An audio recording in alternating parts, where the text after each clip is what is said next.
Dobar dan poštovani moji, dobrodošli u današnji video na kanalu Vrata zdravlja. Ukoliko vam se današnja tema dopadne, lajkujte i klikom na prati pružite podršku. Unapred hvala. Danas ću vam predstaviti melem od bosiljka koji svaka kuća treba da ima.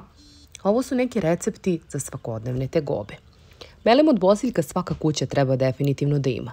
Predlažem vam 3 recepta koje možete da koristite za ogrebotine u slučaju ujeda insekta, glavobolje, grčeva, bolova u zglobovima i mišićima.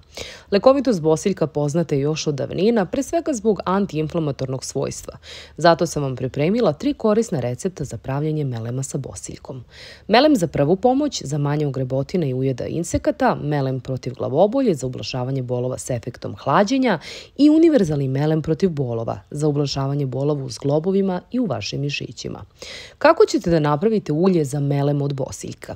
Biće vam potrebno ulje od bosiljka. Sveže listove bosiljka položite na papirne ili platnene ubruse i ostavite da se osuše nekoliko dana. Vatrostalnu posudu do pola napunite suvim listovima bosiljka. Sipajte skoro do vrha maslinovim ili suncokretovim uljem.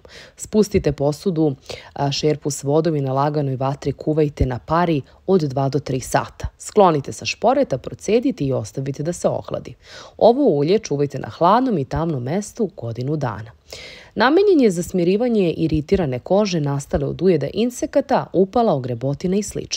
Ukoliko u receptu izostavite eterična ulja, možete da koristite kao balzam za usne. Za drugi recept biće vam potrebne 2 šolje ulja od bosiljka, 1 kašika pčelinjeg voska i 3 kapi esencijalnog ulja lavande ili čajevca. Koristite sa razblaženim baznim uljem. Sipajte u vatrostalnu posudu ulje od bosiljka i komadiće pčelinjeg voska, a posudu stavite u šerpu sa vodom i kuvajte na pari. Na laganoj vatri sve dok se vosak ne rastopi. Posudu sklonite sa šporeta i u smesu dodajte esencijalno ulje. Toplu smesu izlijte u male teglice i ostavite da se melem dobro ohladi pre nego što teglicu zatvorite poklopcem. Koristite esencijalna ulja razblažena sa baznim uljem, kao što je kokosovo, jojobino ili bademovo. Na primjer, na 1 kap eteričnog ulja idu 3 kapi baznog ulja. I treći recept je melem protiv glavobolje. Ovaj melem stvara neverovatan efekat hlađenja. Utrljajte ga na čelo, slepočnice, vilicu, vrat i za ušiju, a pazite da ga ne nanosite blizu očiju.